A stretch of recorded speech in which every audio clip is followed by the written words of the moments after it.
안녕하십니까?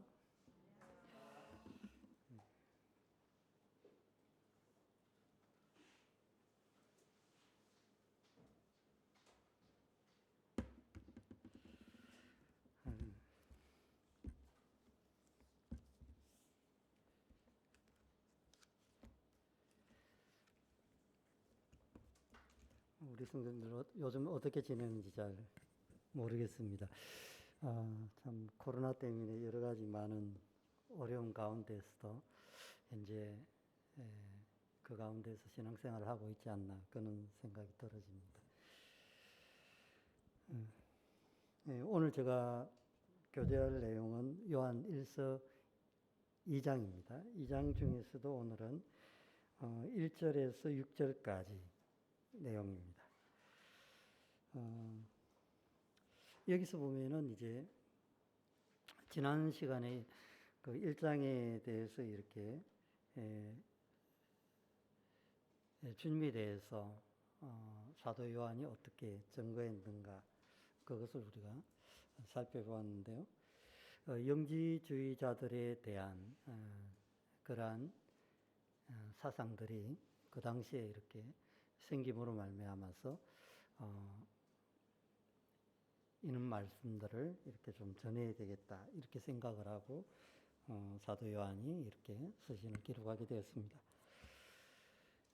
2장 1절에 보면은 나의 자녀들아 내가 이것을 너희에게 쓰면 너희로 죄를 범하지 않게 하려 함이라. 만일 누가 죄를 범하면 아버지 앞에서 우리에게 대언 자가 있으니 곧 어르신 예수 그리스도시라. 대언자이신 예수 그리스도. 과연 우리는 어떻게 예수 그리스도를 알고 있는가? 또한 우리의 삶 가운데 예수 그리스도는 누구인가? 오늘 사실 이거는 이제 복음과 관련된 내용들입니다.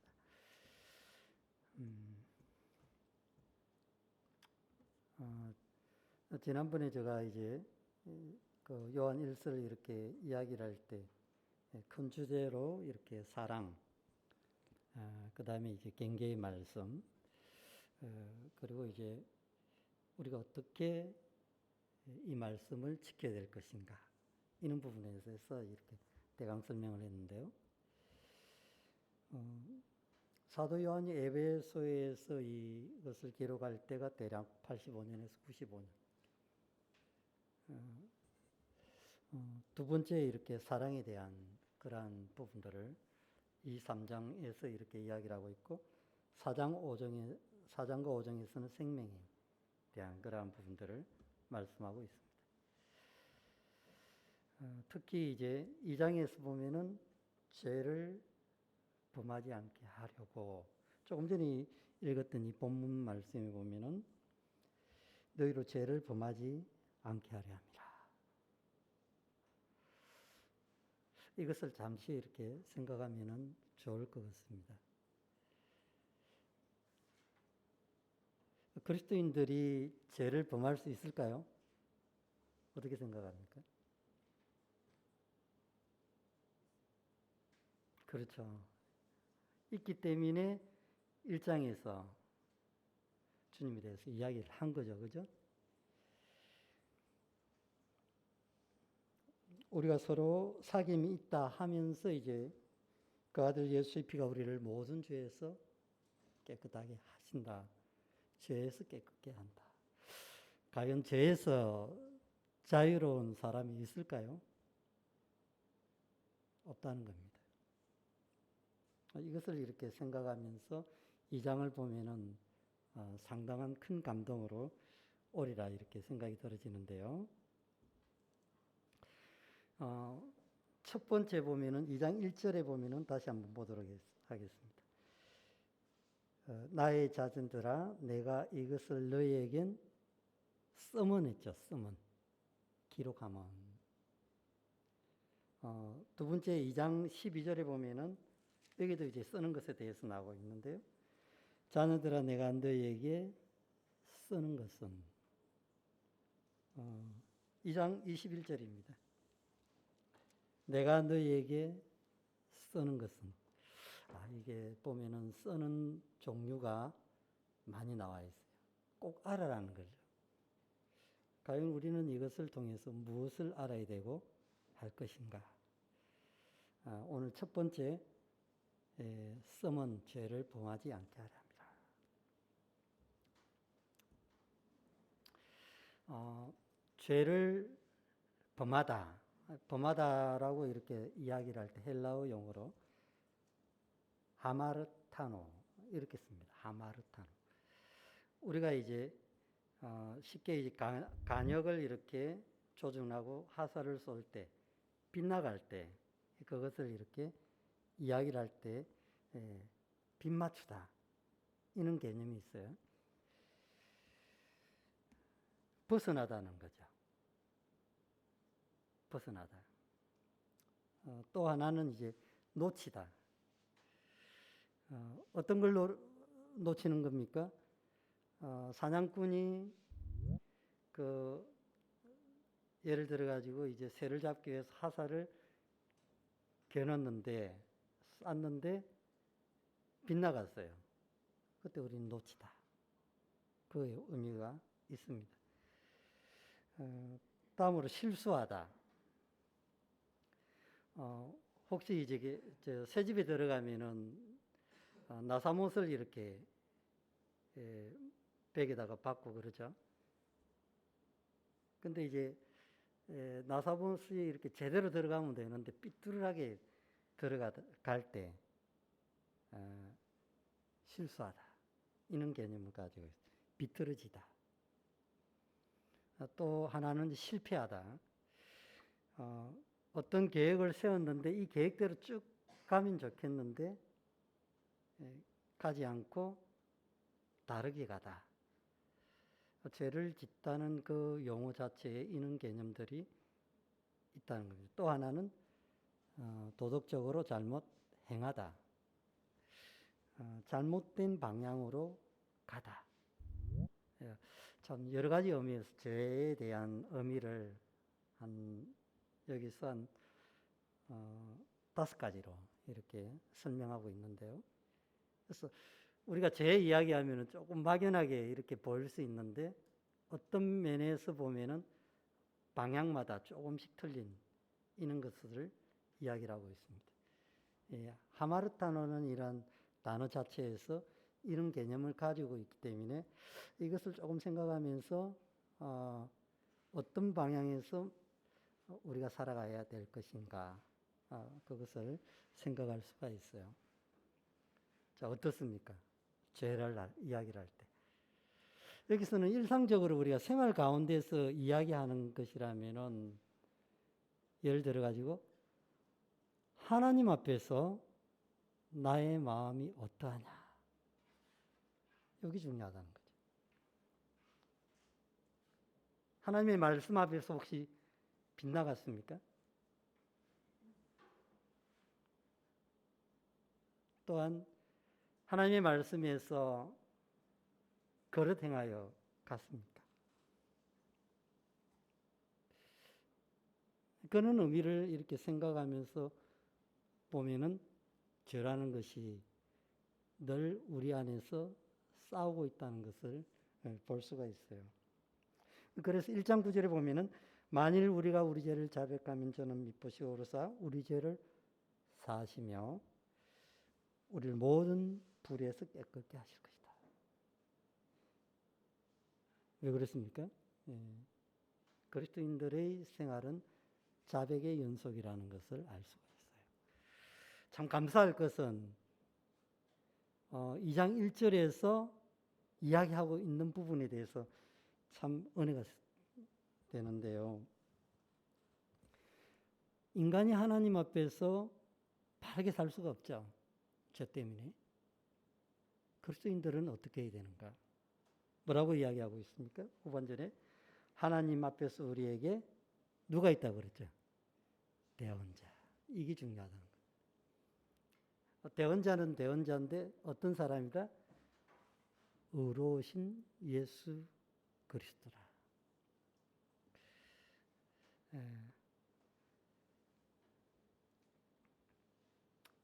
성경에서 우리가 알 수 있는 것은 이 죄를 짓다 했을 때 넓은 의미입니다.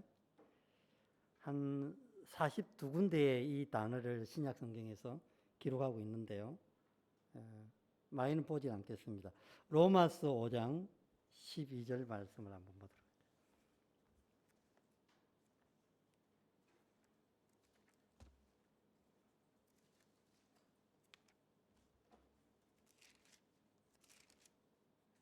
로마서 5장 12절. 그러므로 한 사람으로 말미암아 죄가 세상에 들어오고 죄로 말미암아 사망이 들어왔나니 이와 같이 모든 사람이 죄를 지었으므로 사망이 모든 사람에게 이르렀느니라.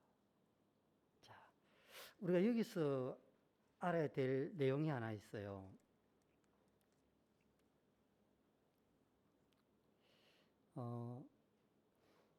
죄가 뭘 가져왔다 그랬습니까? 사망을 가져왔다 그랬죠. 로마서 3장 23절 한번 보도록 하겠습니다.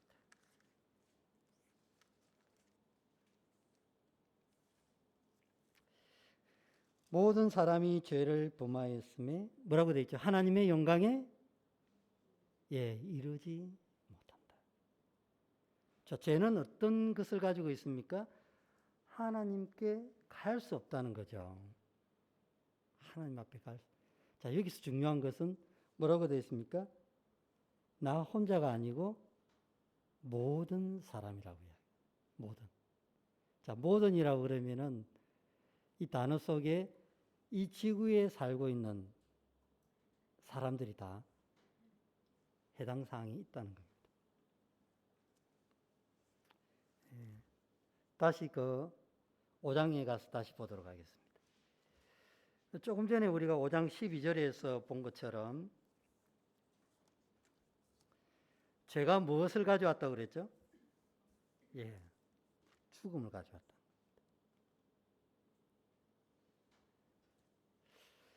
그래서 이제 죄가 사망을 가져왔기 때문에 사람은 한번 태어나면 어떻게 된다요? 죽게 돼 있다. 벗어날 수가 없죠.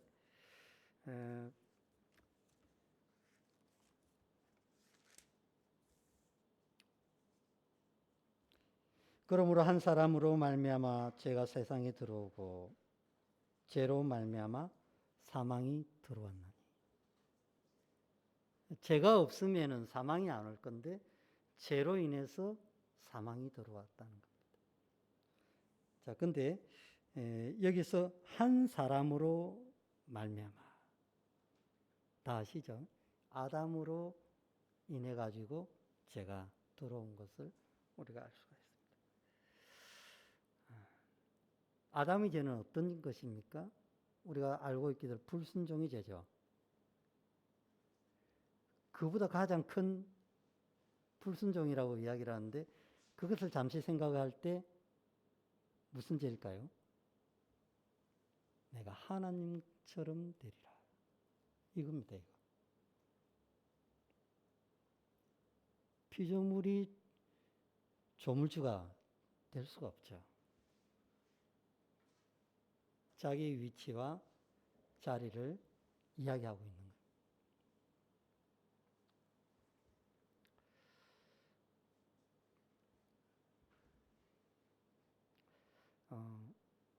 죄가 사망을 가지고 온 것을 이야기하고 있어요. 그렇다면요, 우리가 생각해야 될 부분이 요한일서 다시 본문 말씀으로 가도록 하겠습니다. 요한일서 2장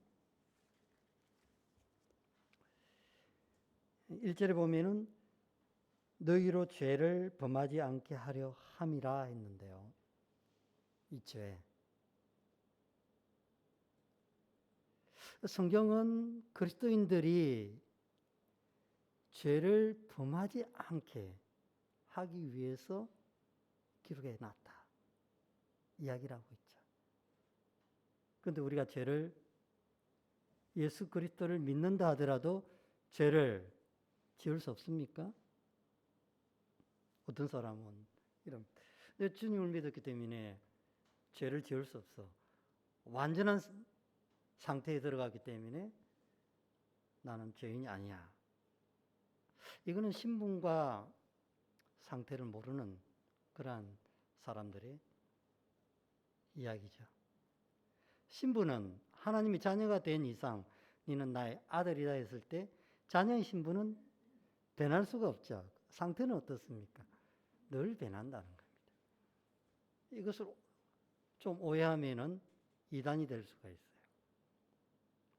상태까지 완전해진다. 있을 수 없는 거예요. 그러면은 여기서 이야기하는 예수 그리스도가 왜 필요합니까?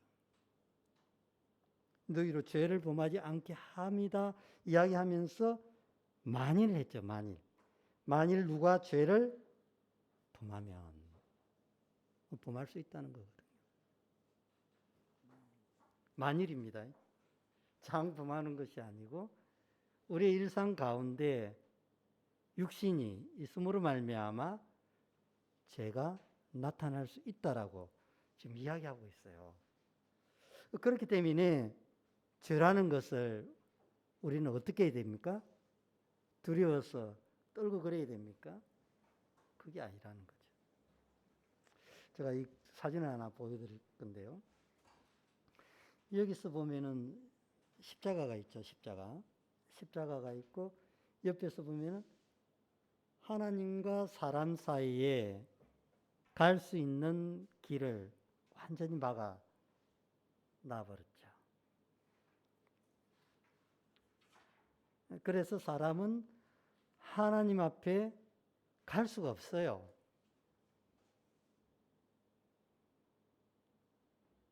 하나님 앞에 갈 수 없다는 것은 무슨 이야기입니까?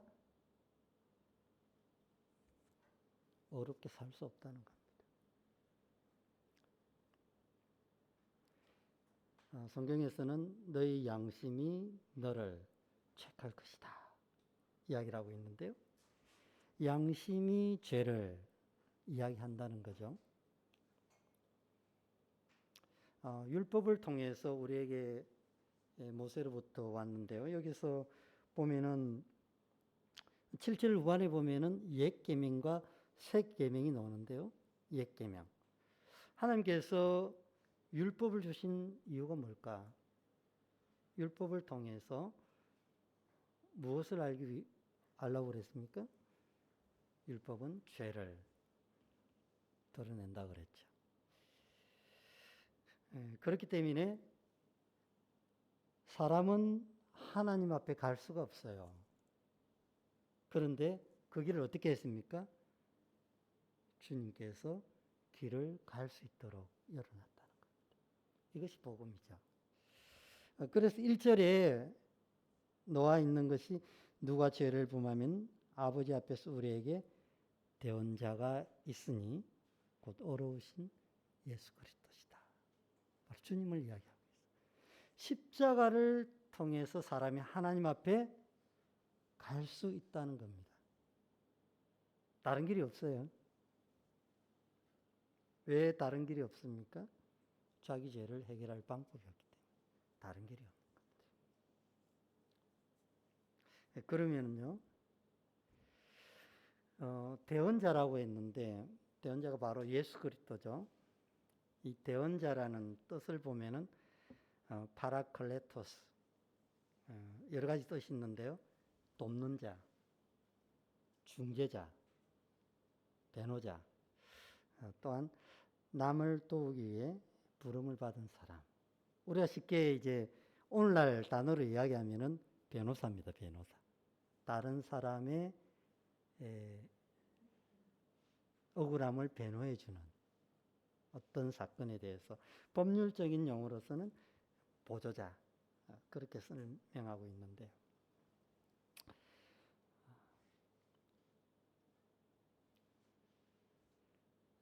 그리스도인들의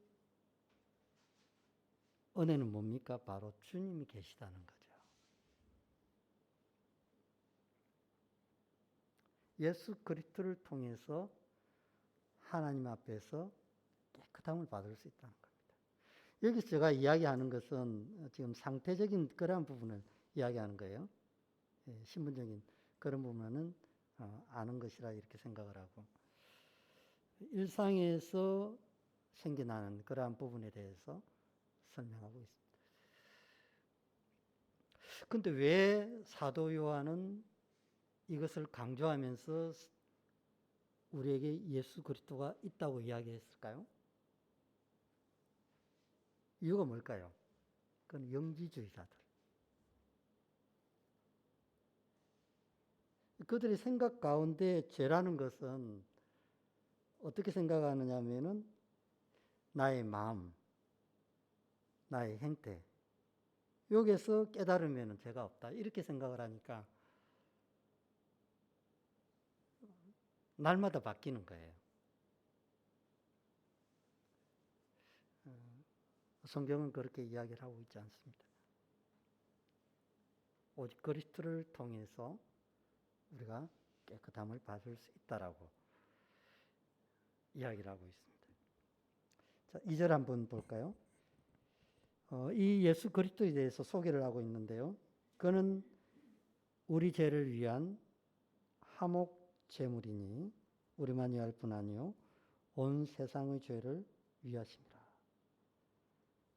여기서 놀라운 구약의 제사법이 나오고 있는데요. 화목 제물 아시죠? 대언자가 되실 수 있는 분이 바로 누구죠? 예수 그리스도고, 그분이 어땠다요? 하나님 앞에서 화목 제물이었다.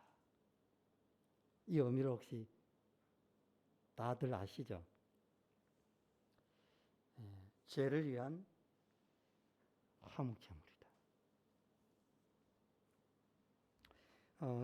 2절에 보면은 죄를 위한 화목 제물이니라고 이야기하고 있는데요. 구약의 이스라엘 백성들이 하나님 앞에서 이렇게 짐승을 잡아서 불로 태우는, 화목 제물을 왜 드렸을까요? 하나님과 사람 사이에 관계가 조금 머쓱한 것을 화해하기 위해서 제물을 드렸습니다. 레위기 3장을 한번 가서 보도록 하겠습니다. 율법 중에서 레위기 3장 1절.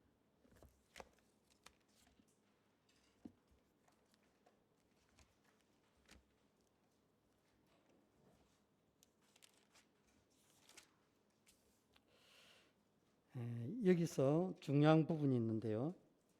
사람이 만일 화목제의 제물을 예물로 드리되 소로 드리려면 수컷이나 암컷이나 흠없는 것으로 여호와께 드릴지니. 화목제물이 나와 있는데요. 화목제물이라는 그 말의 의미를 하나님과 화목하기 위해서 드리는 제사입니다. 그렇게 돼 있죠. 사람이 만일 하나님과 화목해지려면 어떻게 해야 될까? 이러한 제사를 따라서 제물로 드리라 했습니다. 그런데요, 1절에서 생각해야 될 것이 여기서 사람이라고 되어 있죠. 사람이 하나님과 관계를, 불편한 관계를 해결하기 위해서 하나님 앞에 드린다는 겁니다. 여기서 보면은 본제에 나타난 예수 그리스도 되어 있는데요. 화목제를 드리는 사람은 구약에서 보면은 바로 예수 그리스도를 그림자로 이렇게 설명하고 있죠. 화목제 제물에는 한 3가지가 이렇게 나와 있는데요. 소원제, 감사제, 자원제, 이렇게 지금 나와 있습니다. 말씀 찾지는 않겠습니다. 요한일서니까 요한일서 4장 10절에 한번 보도록 하겠습니다. 사랑은 여기 있으니 우리가 하나님을 사랑한 것이 아니요 하나님을 우리를 사랑하사 우리 죄를 속하기 위하여 화목 제물로 그 아들을 보내셨습니다.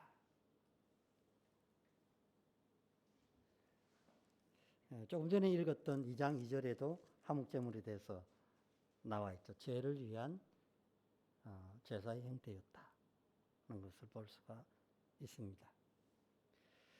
그런데 중요한 것은요, 구약에서는 사람이 하나님 앞에서 불편한 관계를 개선하기 위해서 이 제물을 드렸다 그랬죠. 죄에 대한. 근데 신약 성경에서 우리가 생각해 봐야 될 점이 있습니다. 하나님 입장에서 예수 그리스도는 화목제의 제물이었습니다. 이 말 의미를 좀 아시겠습니까? 하나님께서 사람과 하나님의 사이를 개선하기 위해서 예수 그리스도를 보냈다는 겁니다. 즉 사람과 화목하기 위해서 예수님을 제물로 삼았다. 이게 놀라운 거예요. 아까 사람이 하나님 앞에 범죄했을 때 사람이 먼저 나와서 하나님 앞에 용서를 구했는데요. 여기서는 하나님의 측면에서 그 하나님께서, 높으신 하나님께서 사람이 무엇이길래 그들을 위해서 화목제물로 보내셨는가. 레위기에서는 사람이 만일 그렇게 되어 있습니다. 그런데 성경에서는 하나님께서 예수 그리스도를 보내신 이유가 너희들과 관계를 개선하기 위해서도 그렇다. 무슨 관계입니까? 죄로부터 시작된 멀어진 그 관계를 이어주기 위해서 그렇다. 제가 오늘 이 말씀을 묵상하면서 참 감동이 오더라고요.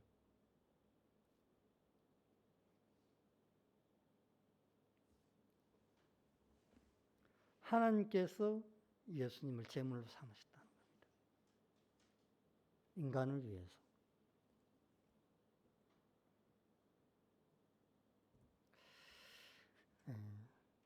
성경에서는 이렇게 이야기를 하고 있죠. 3장에 한번 가서 보도록 하겠습니다.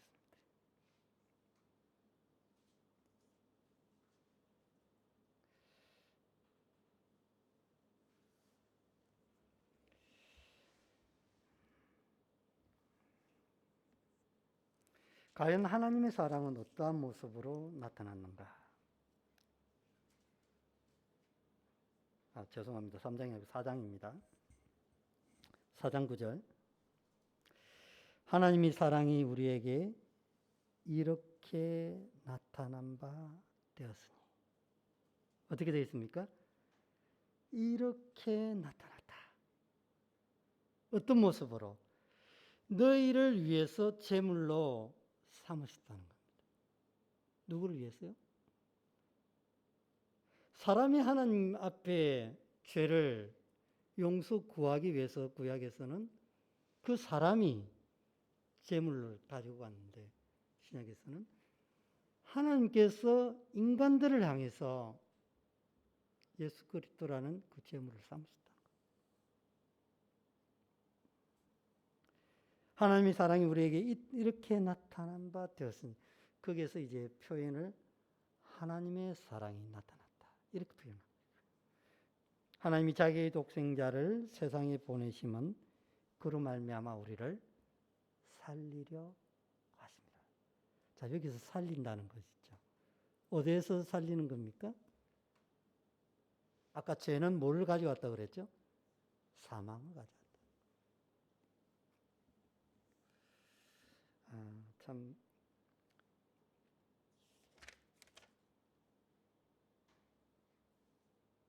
너무나도 중요한 말씀인데요. 하나님께서 인간을 불쌍히 여기시고 그들을 사랑하셨다는 겁니다. 10절에 다시 한번 보도록 하겠습니다. 사랑은 여기 있으니 뭐라고 되어 있죠? 우리가 하나님을 사랑했다? 아니라고 그랬죠. 사랑할 수가 없는 존재. 우리가 하나님을 사랑한 것이 아니요. 하나님이 우리를 사랑하사. 하나님이 우리를 사랑하사. 이 의미를 정말 깨달으면 정말 좋겠습니다.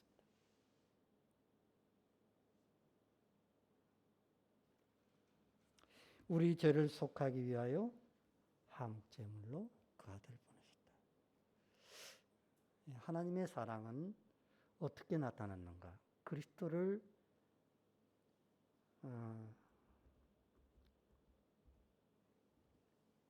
태워버리는 그러한 모습으로 나타났다. 자기 희생, 죽음. 아주 끔찍하죠. 짐승을, 그 죄를 범한 사람이 짐승의 가죽을 벗깁니다. 짐승의 가죽을 벗길 때 혹시 그런 장면 보셨는지 모르겠는데, 어떨 때는 피와 창자가 같이 놓을 때가 있어요. 피를 흘리면서. 살아있는 걸 잡을 때. 끔찍하죠. 그건 왜 그렇게 했을까요? 그 살아있는 짐승이 왜 죽어야 되는가? 그것을 알아내는 거죠.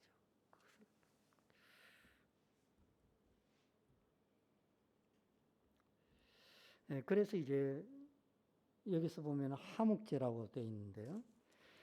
하나님과 사람 사이의 관계를 이렇게 화목하기 위해서 화목제를 드렸는데요. 레위기 7장에 다시 한번 보도록 하겠습니다. 화목제물에는 세 가지가 아까 있다고 그랬는데요. 오늘 많이는 보진 않겠습니다.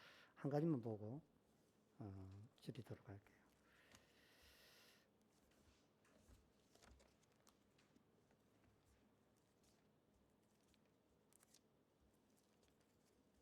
7장입니다.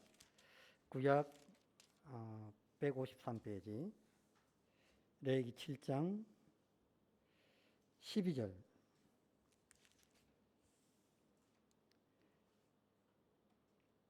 11절부터 볼게요. 여호와께 드릴 화목제물의 규례는 이러하니. 화목제물의 규례는 이러하다고 그랬습니다. 12절에 만일 그것을 감사함으로 드리려면, 화목제물에서 감사함으로 드리는 제사가 있어요. 16절에 그러나 그 예물의 제물이 화목제물입니다. 소원이나 자원하는, 여기서 소원제나 자원제가 나오고 있어요. 여기서 내가 오늘 봐야 될 부분은 소원제입니다. 소원제. 소원이라는 말을 혹시 아십니까? 맹세할 숫자의 원할원자. 내가 하나님 앞에서 어떤 것을 하겠습니다. 약속하는 거예요. 또 일정 기간 동안에 내가 하지 않겠습니다. 자발적으로 하는 겁니다. 그게 소원제예요.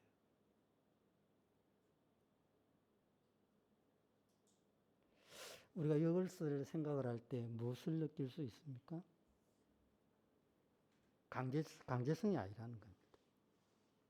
내가 하나님 앞에서 일을 하겠습니다. 누가 그랬죠? 주님이 그랬다는 거죠. 지금 옆에서 지금 짐승을 잡고 있고 예수 그리스도께서 십자가에서 이렇게 돌아가십니다. 주님께서 고난의 길을 가기 전에 내가 예루살렘에 올라가기를 뭐라고 했죠? 원하고 원했다. 주님의 그 말씀의 의미는 뭘까요? 그 십자가에서 자기 몸을 찢기시고 피를 흘리시고 제물이 되어야 되는 그것을 원했다고 그랬습니다. 누구를 위해서요? 바로 나를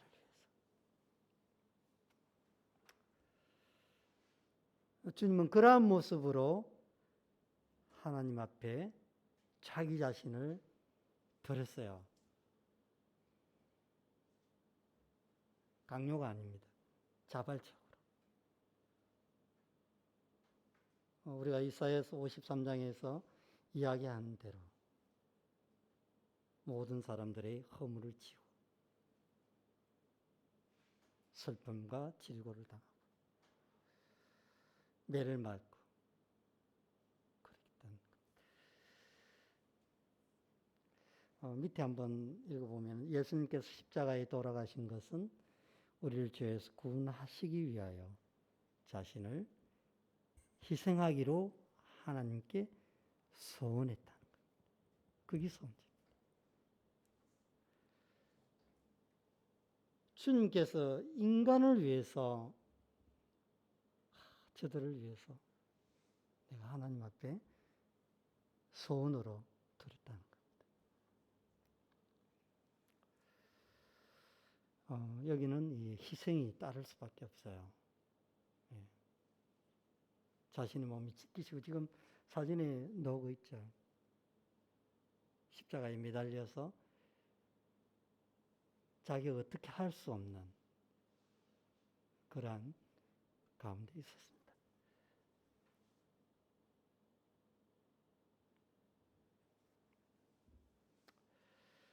갈라디아서에서는 이것을 이렇게 이야기를 하고 있는데요. 마지막으로 갈라디아서 3장 한번 찾아보고 교절을 줄일까.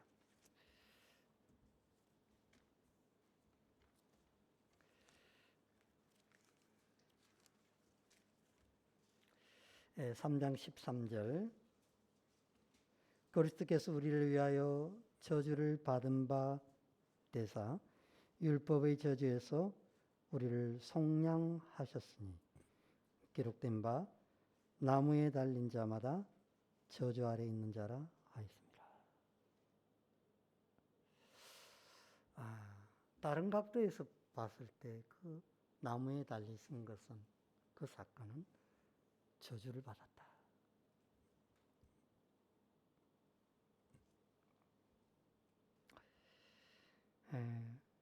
왜 주님께서 저주를 받았습니까? 그게 그렇게 돼 있죠. 우리를 위하여.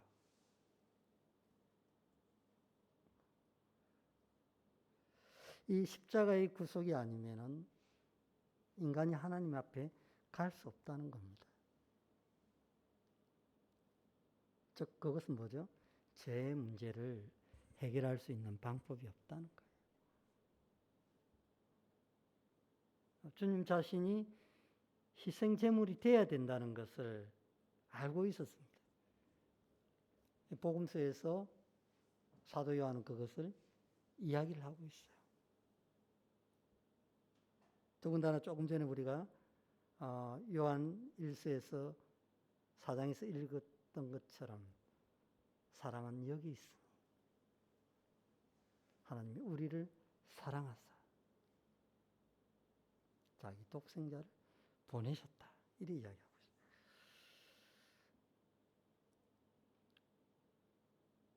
있습니다. 하나님께서 인간을 얼마나 사랑하셨는지 그것을 우리가 참 개인적으로 이렇게 깊이 깨닫게 된다면은 그 주님에 대해서 그 사랑이 얼마나 감동으로 오지 않을까 그런 생각이 들어집니다. 요한일서 4장 다시 한번 읽고 저 교재를 줄이겠습니다. 4장입니다. 9절과 10절입니다. 우리 같이 한번 읽어볼까요? 요한일서 4장 9절 10절 시작. 하나님의 사랑이 우리에게 이렇게 나타난 바 되었으니 하나님이 자기 독생자를 세상에 보내심은 그로 말미암아 우리를 살리려 하심이라. 사랑은 여기 있으니 우리가 하나님을 사랑한 것이 아니요 하나님이 우리를 사랑하사 우리 죄를 위하여 화목 제물로 그 아들을 보내셨습니다. 참 이 말씀이 우리 성도님들에게 큰 기쁨과 사랑으로 왔으면 좋겠습니다. 이상으로 저희 교제를 드리겠습니다.